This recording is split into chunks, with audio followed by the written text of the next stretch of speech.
Hello, hello, hello, everyone. This is Humanity Chats. Welcome. Humanity Chats with Margie. It's a conversation that we have on Thursdays. We get together and we talk about everyday issues that impact humans. Today, we're honored to have an author spotlight. We have John Cribb out of South Carolina. He is the author of Old Abe.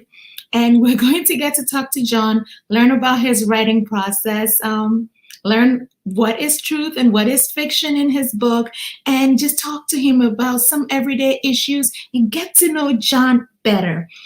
So at this time, if you're here, hello, hello, hello to our YouTube viewers, hi Facebookers, and podcast listeners. Hey, you are amazing. Thank you so much for tuning in week after week. Now, if you're here, drop it in the chat room. Let us know where you're watching from. And also, you know what? You can share this with your network. Let them know that John is on Humanity Chats tonight. We're going to go back to the green room and bring John in. He is excited to come be a part of this conversation. So let's go. Let's get John Cribb into the house.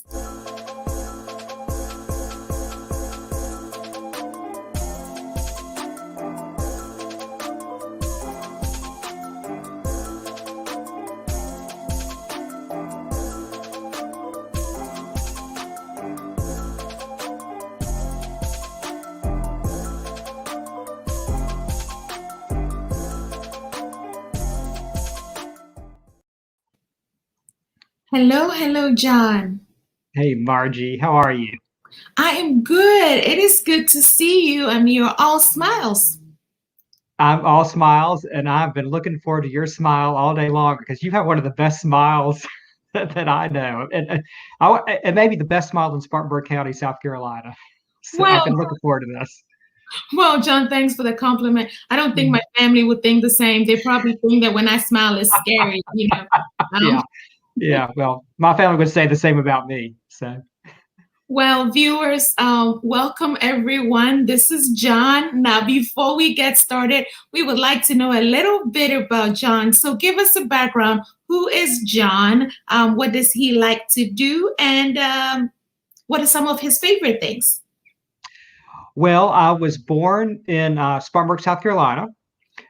Grew up, I went to, for your local viewers and listeners, I went to first grade at Pine Street School, which means my daughters, Molly and Sarah, were the third generation to go to Pine Street because my dad went there too. And then I went to, most of my schooling was at Spartanburg Day School, and then finished up at Spartanburg High School, and then went away to college at Vanderbilt University in Nashville, Tennessee, and then moved to Washington, D.C. for what I thought was going to be a year or two and turned into almost 20 years. And then moved back to Spartanburg, South Carolina in 2001, right after 9/11. We lived in the shadow of the Pentagon, and unfortunately, I could see the smoke rising from the Pentagon the day that happened. And we moved back here shortly after that. It was a planned move. It wasn't because of that. And have been here since, and have raised both of our daughters in South Carolina, and love it here. It's a great place to write and to live. And it's a wonderful, wonderful community. And so I guess that's it. I love, my favorite things have been, I guess my favorite job I've ever had in the world is being a dad. Both of our daughters are in college. As a matter of fact, one of our daughters just now, within the last 30 minutes, walked in from coming home from Clemson University. She's a freshman at Clemson, and she just got home for the summer today. and the other one is at Furman University. She'll be coming home in about a week. But I've been writing for pretty much my whole career since I graduated from college, and so I'm a sailor, part-time hiker, and part-time reader, and so those are kind of the things I like to do. Wow, John, it seems you get into a lot of things, sailing, hiking. Now, what are some fun facts that you could share with us about your life? Let's see, fun facts. Here's a fun fact. My first book that I ever wrote and had published way back in, I want to say 1989, was called A Field Guide to Interstate 95. How is that for the worst title in the world? That probably needs to win an award for the worst title for a book. Field Guide to Interstate 90. It sounds Interstate 95. It sounds like a guide to the rest stops on the interstate highway, doesn't it? But it was. I've been actually I majored in English, but I've always been very interested in history, and so A Field Guide to Interstate 95 is a history of the land that I-85 is laid down on top of, from Maine all the way down to Florida. And that road, as unattractive as it often is very historic, the land that it passes over. There was an old colonial highway called the King's Highway that stretched down through the 13 colonies. And I-95 tracks much of that old highway. So that book is keyed to, it's designed to be used as you're driving down the interstate, down up or down I-95, and hopefully you're not reading it while you're driving. Somebody else is using it, but it's keyed to the mile markers on the side of the road. You know, those little green rectangular things that stick up that have numbers on them that tell you where you are, and then the exit numbers. And it just tells you as you're driving along. It'll say, like, you know, a Revolutionary War army crossed over the road here, or you're passing an extinct volcano off to your left here as you drive by here. So it's kind of a blend of natural history and American history. And then I also did the Overseas Highway, which stretches from Miami down to Key West, as kind of an add-on to it. So that was my very first book way back in, I want to say 89. I think is that when that was published, and I didn't make a nickel off of it, as most books don't make much money. But I don't think I made a single nickel. But I sure had a lot of fun researching it and writing it. See, I was smiling as you were talking and trying so hard not to laugh, because I was like, John really thought that was fun. Okay, Margie. Well, I'm a history geek. I love that, and I love driving too. Believe it or not, I can get the car and drive forever. So, you know, one of these days I'm probably going to be one of those old geezers that buys an RV and, you know, just kind of drives around America and sees the sights or something. But anyway, it's all about perspective. Because, you know, we have some viewers here, and Vivian said how sweet. So obviously Vivian thought it was sweet. Margie just was trying to find the fun. And then we have someone who is a Tigers fan. Yeah, go Tigers. She said Tigers. Yeah. Mm-hmm. Let me tell you, I didn't go to Clemson, but I grew up going to Clemson football games. My dad went to Clemson, so every single fall we drove over and we went to Clemson football. I'm a huge Clemson fan, even though I didn't go there. So go Tigers. Well, that's good to know. That's good to know. Now, John, about your book, you wrote Old Abe, which has done extremely well on the bestseller list.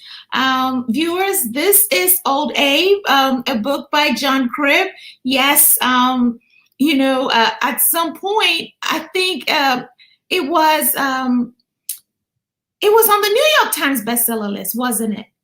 Well, I'm not sure about New York Times, but we were on the app. We briefly broke the top 10 books on Amazon in the entire world, very briefly. When I say top 10, I mean actually we were number 10. We barely broke it.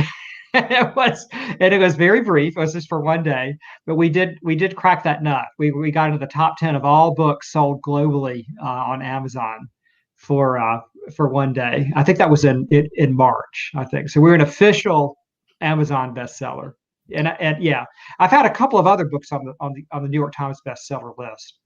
But I don't think Old Abe has made is that one yet. Well, John, being top 10 on Amazon with the billions of books that are on there is a big deal. I mean, Yeah.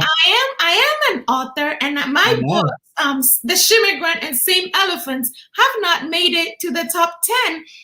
They've made the bestseller list, the top 50 new release, or top release in immigration, or the subject matters that I write about. But I've never made top 10, and I think I'm a big deal. So you're, you know.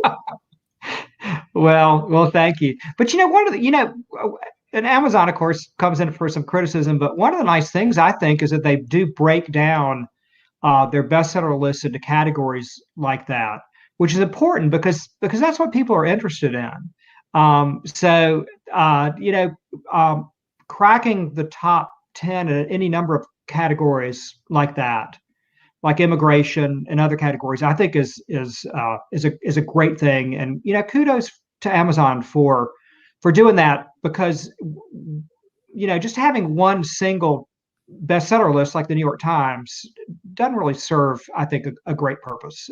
So that's a good thing. That's one of the good things that Amazon's done, I think. Well, you tell those who have been on the New York Times bestseller list, including yourself, that it doesn't serve a purpose. Well, I have not made that list, and so I dream of making that list someday. Yeah, maybe I stated. Yeah, point taken. Maybe I stated that a little too strongly. Yeah. You're right. Oh, congratulations, John. Congratulations. Now, to your book, Old Abe, I know that during the writing process, I saw you digging up some research. You're pretty involved with the library and the literary scene. How long did it take for you to write the book? The answer to that question is very embarrassing, Margie. So I got the idea for this book way back in 2006, and I just actually had just moved back to Spartanburg, 5 years earlier from Washington, D.C. And I checked out of the local library, the Spartanburg County Public Library, which is a great library. I checked out Carl Sandburg's landmark 6-volume biography of Abraham Lincoln. It's a great biography. It may be the most beautifully written of all the nonfiction biographies about Lincoln, especially the first 2 volumes, which are called the Prairie Years, which are about his years before the White House. So I was plowing my way through those, and I'd been a Lincoln fan for a long time before that, but I had not read the Sandburg biography. So I was reading that at the same time, because I tend to read more than one book at once sometimes. I reread Irving Stone's wonderful novel about the life of Michelangelo. It's called the Agony the Ecstasy, and some of your viewers and listeners may be familiar with it. I'd actually read it in high school for a European history class, but I decided to reread it, and it's just a fictional account of the life of Michelangelo, and it set me to wondering, could I do the same thing for Abraham Lincoln? So that was the seed of, kind of starting off on this journey. So that was in 2006. So here we are. The book was actually published in 2020, last year. But, if you can do the math, that's more than a dozen years, which is, as I say, it's kind of embarrassing because it only took 4 years to fight the Civil War. So it was more than 3 times the length of the Civil War it took to write this book. But in my defense, it was a part-time endeavor. I would write, research some of it, write some of it, and I would throw it in a drawer, and it would sit there for months, or, sometimes it would sit there for a whole year before I would take it out and look at it again. And I would take it out and work on it some more. So it was a labor of love, but a part-time labor of love, and a very much on again and off again labor of love, which which, I think, and some of your viewers and listeners know who have worked on books, that sometimes that's the way books work. Sometimes they're quick and dirty and you just get them out right away, and sometimes they take a while. This book definitely took a while, that's for sure. Well, viewers, listeners, John's book took a while because he was also busy writing to be published in the Wall Street Journal, USA Today, Chicago Tribune, National Review Online, and several other publications. Yeah, I had other jobs going on while I was writing this book. I have to say that if I'd had to depend on this to make a living, I would have been in big trouble. But I did, I did other stuff while I was writing this. And as you say, I wrote for other publications and had other books I was working on. So, but that's one of the great things about writing books, I think, is that you can kind of, usually, not always, but you can take them at your own pace and kind of do them as you feel is appropriate. And at least that was the case in this book. Well, viewers, listeners, just so you know, we're not going the 30 minutes today. We're going to probably be hitting an hour. So get your glass of water and be enjoying John Cribb. John, so you were, during the Reagan administration, you worked at the Department of Justice, the Department of Education, and the National Endowment for the Humanities. Yes. What is your background? How come you did those jobs? And did that have anything to do with your deciding to finally finish the book on President Lincoln? Well, yeah, it definitely did. Well, my background is I thought when I, like many young people, I can't call myself a young person anymore, but I used to be young. And I wasn't sure what I wanted to do in life, which is I think pretty normal for all the young people out there who are not really sure what they want to do in life. Don't panic. It's okay. You'll find your way. It all works out. But I thought I wanted to be a lawyer. And so even in high school, I thought that. And so I actually majored in English in college, which I loved. And so I got to read a lot of literature, a lot of Shakespeare, a lot of Chaucer, a lot of Milton, a lot of Southern literature, British literature. And I kept telling myself this is preparation for going to law school. And it wasn't. In fact, I loved literature. But that was my plan. So when I got out of school, I got a fantastic job at the Department of Justice in Washington, D.C. I like to tell people it's a very low-level job, but it was in a high-level place. It was in the Attorney General's office at the Department of Justice. Ronald Reagan's first Attorney General was a man named William French Smith. He was a very, very nice man. And I got a job there in his immediate office working for him. And and there were, like I said, it was a low-level job. I was just out of college, but it was an amazing experience because there were a lot of people working there at the Department of Justice that went on to much bigger and better things, much better than me. Like just one example, my right next door to me for a while, there was a young special assistant to the Attorney General by the name of John Roberts. He's now the Chief Justice of the Supreme Court. And there were a lot of other people that working there that have gone on to, their names you would recognize. So it was a really great experience to be exposed to terrifically brilliant people at that time of life. Even though I decided I didn't want to be an attorney, kind of working at the Department of Justice, even though it was a fantastic experience, made me decide that's not what I wanted to do. And that's another good piece of advice for young people. Don't be afraid to take a job, with the thought that, oh, maybe this isn't what I really want to do, because finding out that it's not what you want to do is maybe just as valuable as finding out that it is what you want to do.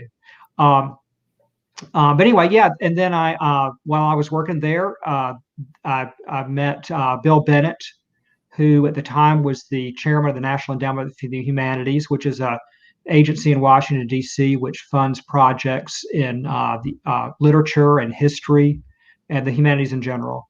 And I went to work for him, writing speeches for him. And then he shortly after that became the Secretary of Education. I went over to the Department of Education with him and wrote speeches for him.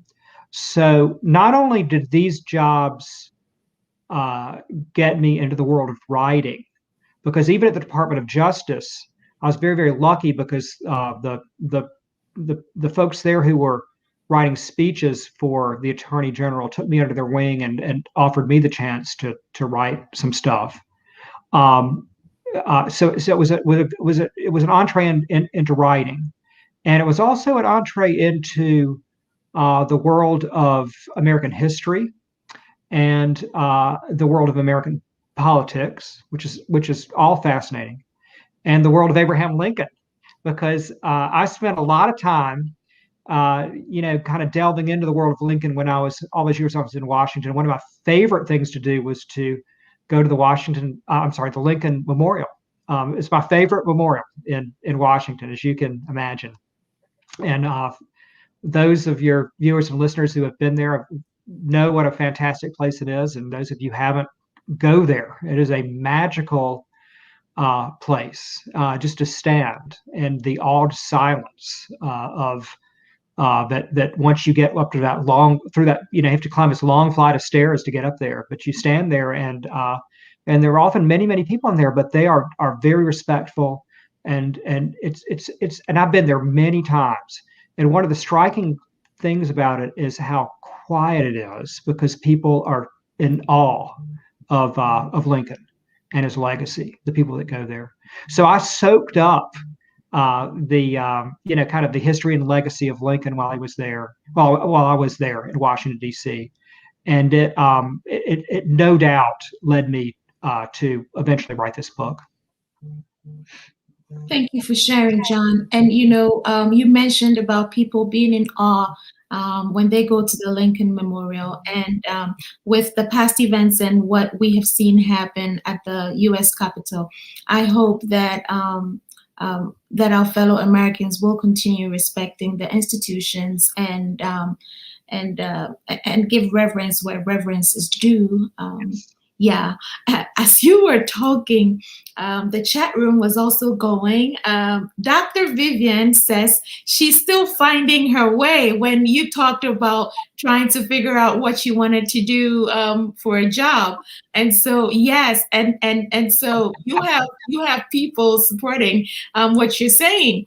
And here we are. We have Yvonne, who actually works with the Ghana embassy, and she's saying this is awesome. So she has worked with people in DC just like you.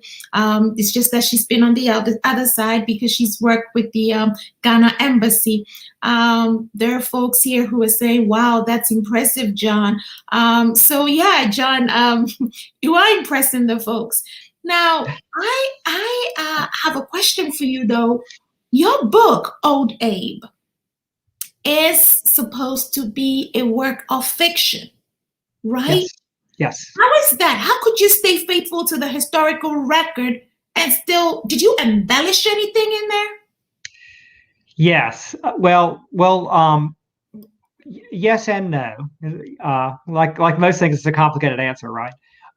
First of all, let me tell people that it is a historical novel, as you say, and it basically tells the story of the last 5 years of Abraham Lincoln's life. So it starts in the spring of 1860 when he's nominated for the presidency, and then you, as the reader, are at his side every page, every chapter as he goes through his presidency and the Civil War, right to the end of his life. So you're with him for big iconic events like the Gettysburg Address and the signing of the Emancipation Proclamation, and then you're with him for a lot of lesser known moments that I think make a life in full, like the afternoons that he stands over hospital beds looking down into the faces of wounded soldiers, both Union and Confederate soldiers, and the day his son Willie dies in the White House in February of 1862. And the night the White House stables catch fire, and he when he realizes this, he tries to dash into this blazing inferno because he realizes that his son's ponies and pet goats are in there, and he wants to try to save them, to get them out. So a lot of lesser known moments too, but I tried to make it as historically accurate as I could. So this is not an Abraham Lincoln book where he's chasing vampires or killing zombies. This is I hope the real Lincoln. And you know, there have been a lot of books written about Abraham Lincoln, a whole lot.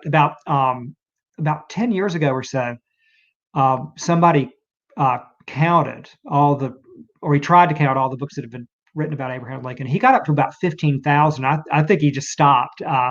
I think there are more than that. And now 10 years later, I know there are more. The last number I heard was about 20,000. There have been more books, they say, written about Lincoln than anybody in history other than Jesus Christ. And I think that's probably right. But the overwhelming majority have been nonfiction. There have been comparatively few novels. So I wanted to try a novel, especially since I was an English major. You know, I'm a literature guy. But I really wanted to make it historically accurate. So I spent a lot of time researching Lincoln and his life. And I've got, just on my bookshelves alone at home, I've got probably 300 books about Lincoln and Lincoln related books. And a lot of everything from general biographies to books by, you know, old books by people who knew Lincoln and wrote about their firsthand encounters with him. That was very important in my research. And most of the characters in this book that you meet were real people, like Mary Todd Lincoln, or their son Tad Lincoln, or the great abolitionist Frederick Douglass, or, you know, Ulysses S. Grant, you know, people like that. And then the dialogue, I spent a lot of time with memoirs and diaries and letters and speeches and articles from that time, trying to build into the dialogue words that Lincoln and others wrote or said, try to make it as accurate as possible. Now, on the other hand, you know, I had to leave a lot out. It covers 5 years. It's 370 pages. You have to leave a whole lot out. And I had to condense some events. And, you know, I had to invent some minor characters to move the story along. And of course, I had to fill in the gaps of action and scene and dialogue with my imagination. And that's what makes it historical fiction. But that's also what made it a whole lot of fun to write. So, you know, I tell people, if you read this book, I think you will get a very good, accurate depiction of Lincoln's life. And hopefully I will bring him alive for you as a human being. But don't quote it as gospel. You know, don't quote Lincoln from this book, because you may be getting a quote that he actually said. On the other hand, you may be something that I've had to, you know, I filled in the gaps with, because it is historical fiction. Yeah, I did read your book, and I noticed that you had a lot of Lincoln quotes in there. So we will be wary of that. Now, viewers and listeners, Amazon has a special going. Old Abe is on sale for $1.99. I don't know. It says limited, for a limited time. So you might want to go check it out and grab it for $1.99 tonight after the show, or even as you are watching the show. You're a good salesperson, Margie. You're hired. Am I really, John? You better you might eat your words later when you realize what comes in the package. So don't give me the job yet. Don't. Right. Okay. Well, John, you know, you've had some success with this book. I was at your book launch, which unfortunately it was online because of the COVID-19 pandemic. Yeah. But you had a pretty neat showing. You had over 100 people tune in to Hub City Bookshop, Hub City Press, to listen to you read from the book. But then after that, several things have happened. You ended up getting a review from former Vice President Mike Pence. You mind sharing and telling us how that happened? Yeah, it's a wonderful story. No matter whichever side of the political aisle you're on, I think it's a really nice story. The Monday after the 2020 election, I was on the phone with my cousin Evelyn and talking, and I kept getting this call on my cell phone. And it was a 202 area code, and I lived in Washington for almost 20 years. So I knew that was from coming in from DC, and I thought, oh, this is somebody, looking for money or, some campaign thing or something. And I kept ignoring it. But about the fifth ring, I looked at it, and my memory, tugged at me, and I realized, from living in Washington for so long and working for an administration, I realized, that's the White House exchange. I think I better answer that. So I told my cousin I need to take this call, and I took it. And the next thing I knew, I was on the phone with Mike Pence's office, a very nice young lady, and she said, "John, I'm calling from Vice President Pence's office. We were wondering about the availability.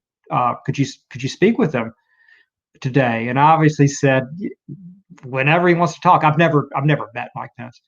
And she said, "Well, let me put you on hold." And she came back a minute later, and she said, "Well, he's available now. Do you want to talk to him?" And I said, "Yeah, I'd love to."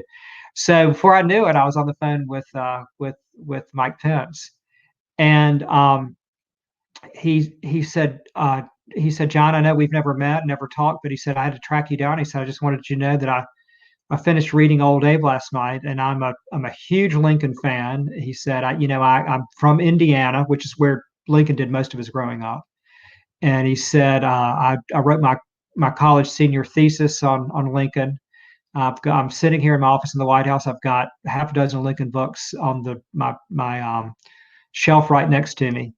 And he said, "I have to tell you, I had to call you and tell you this is the best book about Abraham Lincoln I've ever read," which of course was, not only a shock, but just a huge thrill to me. But we talked for about 10 minutes just about Abraham Lincoln. He just wanted to call and talk about Lincoln, about his youth and his philosophy and his growing up and stuff, because he really is a Lincoln guy. There's a whole there's a big Lincoln community out there, people who just love Lincoln, and Mike Pence is one of them. And so we talked for about 10 minutes about Lincoln. And I kept thinking to myself, if you got something better to do than talk to some guy in South Carolina about Lincoln. But he said, "John, this just was a wonderful, wonderful read, and I had to call you and tell you." And then he followed up a couple of days later. He sent me a note saying the same thing. He said, "This is the best book about Lincoln that I've ever read." So that was very wonderful and very, very sweet of him, and very, very nice of him to take the time to do that. That is something that you read about in books or hear about in movies. And Dr. Vivian is saying that is cool. To get a call out of the blue like that, and for somebody that you haven't, somebody whose endorsement you haven't sought, for that person to endorse you, that must have felt really good. And I can tell you grinning from ear to ear that that really did catapult those sales as well. Yes. And I'm curious about what happened. You were on Fox News about your book. What happened with Facebook? Yeah, that's an interesting story. Well, so of course the publisher was thrilled, delighted that Mike Pence was willing to say that about my book. And not only that, but when I was talking to Vice President Pence on the phone, when he said this is the best book about Lincoln I've ever read, I said, "Mr. Vice President, do you mind if I tell a few close friends and colleagues that you said that?" And he said, "Tell anybody you want. That's the quote. I'm endorsing the book." So the publisher, of course, was thrilled. And so the publisher did an ad for social media about the book. Included in it, it was simply an ad with three quotes. One from Bill Bennett, former Secretary of Education, saying, "This book will make you love Lincoln." The other from Vice President Pence, saying, "This is the best book about Lincoln I've ever read." And then there was another ad from a magazine saying very, very nice things about the book. And we got turned down by Facebook. And long story short, because this dragged out for some weeks, so we appealed, and we still got dragged down. It was one of these examples you've heard about in social media, people being, to use the word of the day, canceled because of something. And there was a Washington Post. There's a Washington Post reporter named Ron Charles who got interested in the story, and he really dug into it. And to his credit, he really was, I think, relentless in pushing Facebook about why they refused to run the ad. And he wrote a couple of articles about it. And he reported that they basically turned the ad down because of the quote from Mike Pence. So that, of course, attracted the attention of some news media, including Fox News, Fox and Friends, and Fox News. And so I went on Fox News to talk about that, Fox and Friends, and they're very, very nice. And as a matter of fact, one of the co-hosts of Fox and Friends is from was born here in Spartanburg, Ainsley Earhart. Those of you who are viewing in Spartanburg may not know that, but she's a native of Spartanburg. Her dad was a basketball coach at Walford. But they were very very nice and very, very warm, and wanted to hear about the story. And so that caught a lot of national news attention. And so these are the times we're living in. This kind of thing goes on. Of course, the irony is that as most of the students of history know, anytime somebody tries to ban something or cancel something, usually you get the opposite effect of what the people who are banning it think it's going to be, because it just makes people want to know about it all the more. So that's one thing that caused the sales for the book to skyrocket after that Fox and Friends interview. But anyway, it is, it's these are the times we're living in, and it's all good. It's all good. Well, I would say that although the sales skyrocketed, if the folks that bought the book hadn't liked it, they wouldn't have gone on to give positive reviews. So to your credit, you did do your research, and thank you. Despite it being a work of fiction, your readers appreciated where you were coming from. Well, thank you, Margie. Thank you. There may be some people who may not agree, because they may not agree with where you're with your type of writing or with the content of your book, and that is also well and good, because there's freedom of speech. Right.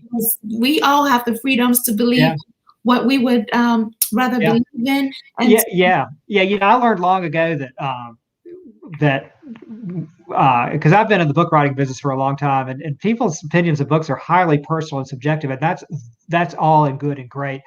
I like Shakespeare, and I'm not that wild about opera. Some opera I'm okay with, but I'm not that great. My mom loves opera. She doesn't like Shakespeare at all.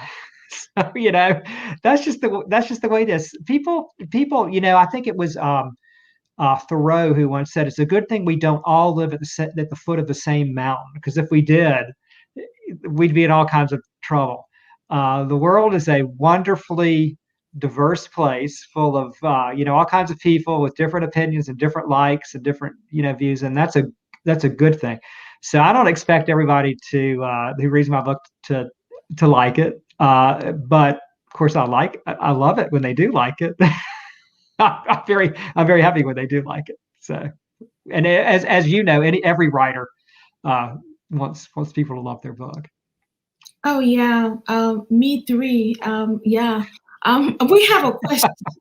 We have a question from the audience. Dr. Vivian is asking, was it because as a sitting vice president, basically she's asking if VP Mike Pence could not endorse your book because he was the VP then? Yeah, no, you can endorse things as a sitting vice president if you want to, or an official. It's not that common that they do, but I think he did it partly because he was on the way out. This was after the election, so he was on the way out. No, I think it was just kind of a political thing. We're living in a very political age right now. So it had all had to do with politics, but that's okay. Oh, Abe Lincoln knew all about that. He was living in a very, very political and partisan time too. So it's part of a cycle of events, I guess. Yes, well, thank you for sharing, and thanks to our audience for being engaged in this conversation as well. Um, John, you in your book you talk about President Lincoln's story of hope. Would Yeah, you want to elaborate on that for us? yeah, yeah. He was, I think, a president of great hope, even though it was a very, very torn time and a very tragic time. He probably went through the toughest 4 years that any president has ever been through. He stepped into a river of fire and blood. I don't think he knew what was coming at him. I don't think Mary Lincoln knew what was coming at them. It was a tragedy for them. It was a tragedy for their family. It tore everything apart for a while, including the country. Uh, but in the end, they came through the tunnel. There's light at the end of the tunnel. And they came out and headed toward a better place. But he was a president of hope. And if you want to see a good example of that it'd take you about 2 minutes to read. Go reread the Gettysburg Address. Maybe the greatest speech ever delivered on American soil. One of the greatest, definitely. And Lincoln gave that in November of 1863, and he when Lincoln gave that speech, he was trying to remind the people of the North, trying to tell them why they had to keep on fighting through this terrible, terrible, god awful war with so much bloodshed, so many casualties. Um, and Lincoln, when he gave that speech, he knew several things. He knew, number one, that the country was still a very, very young country. It was less than 100 years old, and that great experiment in democracy and self-rule was unproven, and it was being tested in a very hard way. And remember, the United States is the first country founded in the history of the world on the idea that people should be free and should govern themselves. Um, Lincoln also knew that the eyes of the world were on this country, looking to see what was going to happen. Um, and he knew that for the great majority of human history, most people who have ever lived on this earth have lived without much freedom. They'd either lived under the thumb of a king or an emperor or a strongman or a tyrant of some kind. Historians estimate that in 1800, which was just a few years before Lincoln was born, the year 1800, 3/4 of the world's population lived in bondage of some kind. 3/4 of the world's population, they were either slaves or serfs or indentured servants, or it was forced concubines, that kind of thing. And the world had been waiting for centuries for a country like this, as Lincoln put it, conceived in liberty and dedicated to the idea that all people were created equal. And Lincoln knew that if the Union fractured, if it fell apart, and the South had its own country, and the government failed, that this great American experiment would very likely be snuffed out, and that North America would very likely go the way of Europe or South America, which would break into a bunch of smaller countries, republics in name only, maybe, and that the hopes of freedom for people around the world would be snuffed out. That's why at the end of that speech, if you remember, Lincoln says that they have to keep fighting on so that government of the people, by the people, and for the people shall not perish from this earth. He doesn't say from this country. He says from this earth. He knew exactly what was at stake. So he knew that the hopes of millions of people were invested in what was going to happen in that war, and that's why he was so determined to keep slugging it out to the very end. So, as I say, the story of Lincoln, the story of Old Abe, my novel, there's a lot of tragedy in it. There's a lot of bloodshed. There's a lot of sorrow. There's a lot of death. There's a lot of misery. But in the end, I do think it's a hopeful story in the end. And Lincoln is a figure of hope because he would not let go of that hope all the way to the very end. Thank you for sharing about the story of hope. Now, I'm curious, John.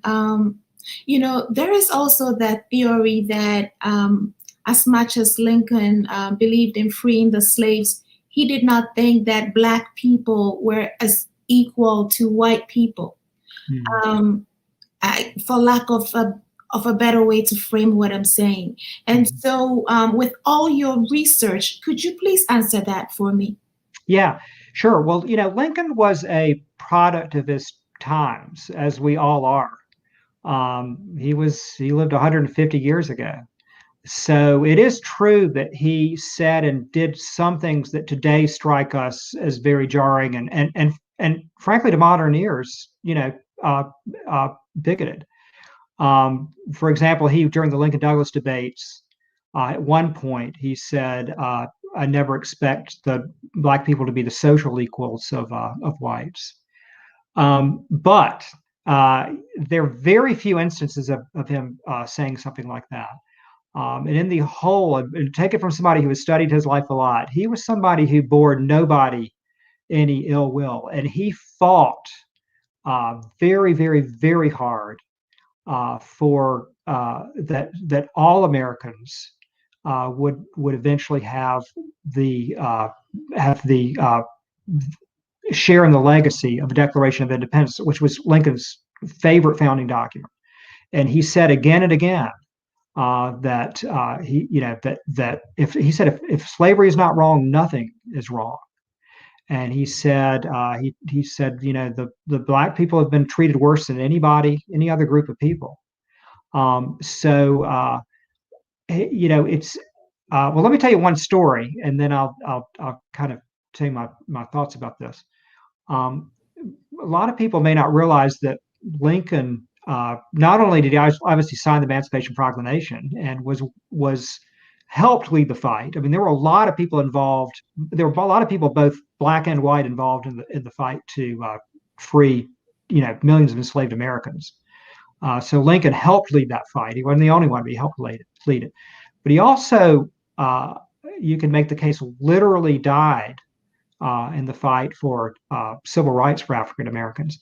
Lincoln gave the last speech of his life on April 11th, 1865. This was 2 days after Robert E. Lee surrendered his army to Ulysses S. Grant. And he spoke from a window in the north side of the White House, and he was looking out at the crowd was outside, and it was at night, and it was a celebratory mood in Washington because the North had just won this war, and people were expecting a rousing victory speech. And Lincoln gave him something else instead. He talked about his ideas about Reconstruction. And during that speech, he opened the doors. First time an American president ever opened the door to the idea for suffrage for African Americans, for voting rights. And very briefly, but in passing. And there was somebody in the audience out there on the lawn of the White House who didn't like that one single bit. His name was John Wilkes Booth. And when he heard Lincoln talk about Lincoln proposing the idea of opening the door for suffrage for African Americans, for newly freed slaves, and for people in the North, Booth turned to somebody he was with, Lewis Payne, and he said, that means, and he used the N word, he said, that means N-word citizenship. And he said, by God, I will put him through, which means I'll kill him. And he says, that's the last speech he will ever make. And 3 nights later, he put a bullet through the back of Lincoln's head. So, Lincoln died in the fight to try to expand civil rights for African Americans. Um, there are things you can pick out from Lincoln's life today that we can all criticize. He was a mortal human being like you and me and everybody else watching this and listening in. And he made some errors. There's no doubt about it. But I would tell people this. Number one, I think it's a mistake to try to judge people who lived decades or centuries ago by 21st century standards. We're all products of our time. And once you start down that road, nobody passes muster. Nobody. And we won't pass muster if people look back and judge us, 102 years ago, 200 years from now by their standards. So that's a slippery road. Also, I think you have to take people in the totality of their lives and their acts, bearing in mind that we're all mortal creatures, we're all sinners, and we're all imperfect. So take people the totality of their acts. Lincoln led the effort to save this country, to save our union when it was literally falling apart. He led the effort to save this country's founding principles that we're all created equal, and we're all endowed with life, liberty, and the pursuit of happiness. He led the effort to save those founding principles when a lot of people were willing to cast them aside. And he helped lead the effort to free millions of enslaved Americans. It's a pretty good record, there are not many people that want to put their own record up against that, I think. So, I think we all want to look at history with humility, with a sense of our own humility, and with forgiveness for any errors that were made in the past, and judge people, as I say, in the totality of their lives and their actions.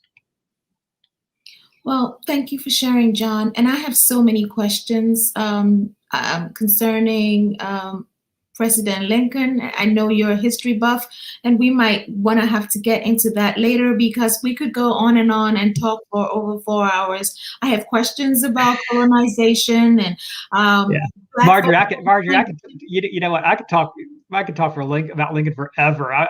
You will be begging me to shut up about Lincoln.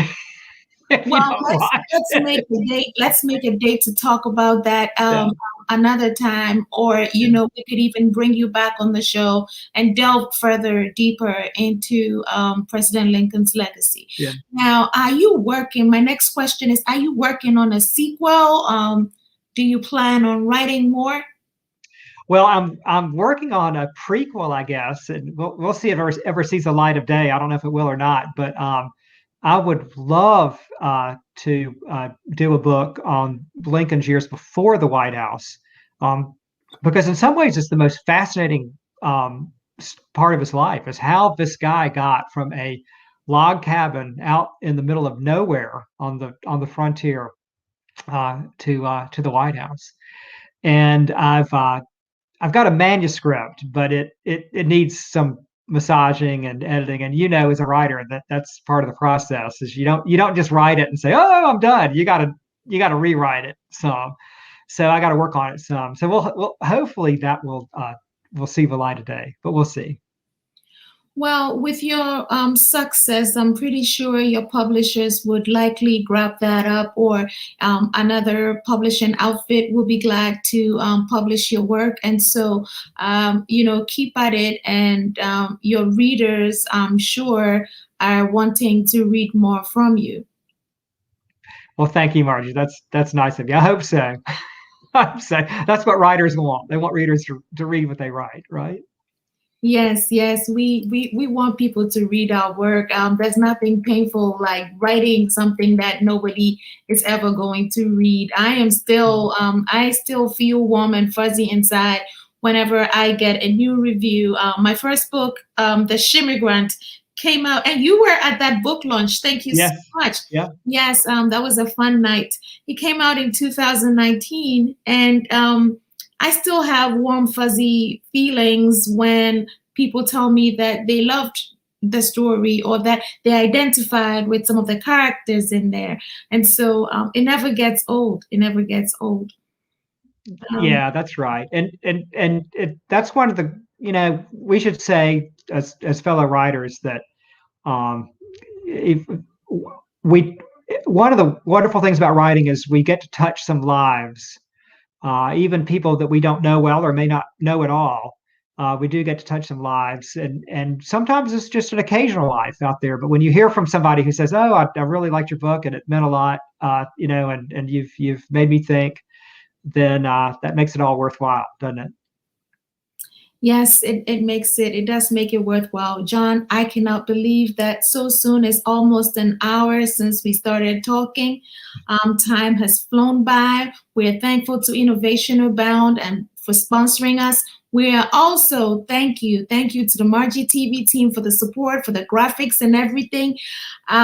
John, this is a time where our nation is divided. And you did write about hope. And so at this time, I'm going to remove myself from this conversation so that you can share a message of hope with our listeners. Well, I would say that,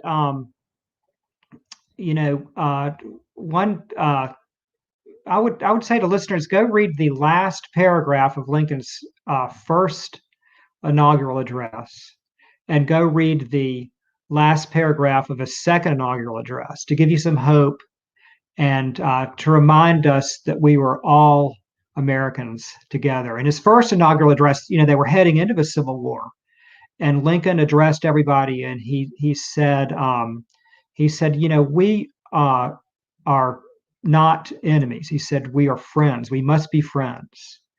And he said, passion may have strained, but must not break the bonds of our affection. And of course, those bonds were broken, and the nation went through some bad times. Then his second inaugural address, the last paragraph, he spoke to both North and South, and he some beautiful words, and I can't quote them all, but do go read them. And he told Americans, he said he wanted them to act with malice toward none and with charity for all. And by charity, he didn't mean, giving money, philanthropy. He was using the old-fashioned sense of the word of brotherly love for everybody, with malice toward none, with charity for all. And he spoke of healing wounds and caring for each other. And we have more in common than we have than differences in this country, and that's what this country has always been about.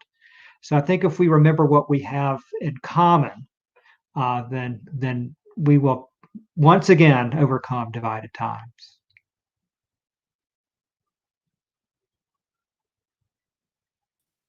Oh, thank you. Thank you so much for sharing those positive words with us. Um, sometimes it's hard to remember that we have more in common than we are different. With all the tensions that are between us and with all the racial tension that's going on. So if you're here listening to Humanity Chats, we know that you're tapping into your humanity. Um, Folks, let us be friends. Let us love on one another. Love wins. Let us respect each other and make sure that there is equity in this world. Amen. Yes, the fact that John has a book, if you give me a book, it doesn't make us equal because I may not know how to read and you would have given me a book. So the key is to make sure that there is also equity. It's not just okay to say that I accept you and that I see you. No, you have to hear me. You have to include me. And so that is what we are talking about. It's been an honor having John Cribb, best-selling author, on Humanity Chats. The conversation went by too fast. I wish we could have spoken for a much longer time. We are so thankful to everybody who tuned in, listeners, viewers. We do this because of you, and you keep coming back. Remember, you can always find me on margiemarge.com. Send us your questions, send us your comments. If you'd like to follow up with John, you can always Google John Cribb. I think, is it johncribb.com? It's johncribbauthor.com. So Yes. there's a plumbing agency or a lighting agency or something in Great Britain that took johncribb.com. So I'm stuck with johncribbauthor.com. So, Well, yeah. yes, find johncribbauthor.com. Reach out to him. Reach out to his publishers for speaking engagements. And as I said earlier, Old Abe is on sale for $1.99. If you want the ebook version, if you want to buy the paperback version, you can always go to your independent bookstore. If you're out in Spartanburg, South Carolina, that is Hub City Bookshop, and it's one of the, I think it's one of the top selling books at Hub City Bookshop right now. And great bookshop. Yeah. Yes, a great bookshop. John, it happens to be the board chair of Hub City Press, and somebody else happens to be the future board chair. Well, thank you so much for sharing your knowledge with us. You know, there are times that you and I don't agree, John, but then we try to put our differences aside to work towards the ultimate goal. So I appreciate you accepting the invitation to join us on Humanity Chats. Listeners, up next week is going to be our season finale. Season 4 would be starting later in May. And so we have this event with tickets available on Eventbrite. We're having a mothering conversation. We have Dr. Sabrina Jackson, who is out of Detroit. We have psychotherapist Abba Kato Ander from Florida. We have Gia Quinones, an amazing trailblazer from Spartanburg, South Carolina. We have Katie Sky Corbin, who is a yoga instructor. She is the mother of, she adopted a beautiful, beautiful baby girl. And we have Caroline Goodman, who is also out of South Carolina. These mothers will talk to us about adoption, about being a single parent, about having adult children, having young children. They're just going to share their knowledge with us. There is no one road to mothering. We have people who are aunties, we have people who are godmothers, teachers, and they are all mothering people. And so this panel is going to talk about all things mothering. Join us next Thursday at 7 p.m. Go to Eventbrite, grab your ticket, find us on the margiemarge.com website, and as usual, tell someone about this program. Subscribe. Leave a review if you like our talks. And from John Cribb, the best-selling author, and Margie Marge, we say good night, guys.